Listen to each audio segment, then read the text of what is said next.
নমস্কার, কেমন আছেন? পম্পা ব্লগে সকলকে জানাই অনেক অনেক আমন্ত্রণ। আপনারা ভালো আছেন, আমরাও ভালো আছি।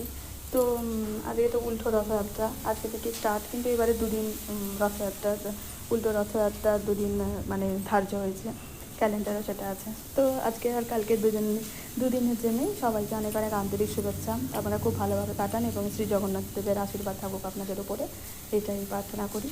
তো অনেকেই বলেছেন যে কীভাবে কালারকে তুমি মস্টদের এইভাবেই করো। তো দুটো ফুলকে, দুটো আলাদা যে রঙ, দুটো কালারকে এইভাবে ফুলকে আপনি বারবার যদি একটার সাথে একটা এইভাবেই করেন তাহলে পারেই কালারটা ট্রান্সপারেন্ট হয়। তো এই সাদা বেশি ছিল, তো এই একটা একটা কালারের সাথে এইভাবে করে করে বিভিন্ন কালারগুলো হয়েছে আমার। তো এইভাবে করবেন, করার চেষ্টা করবেন, তাহলে কালারটা পরিবর্তিত হয়ে যাবে। তাহলে আজকে যেন ছিল এতটুকু আপডেট। ভালো থাকুন, সুস্থ থাকুন। নমস্কার।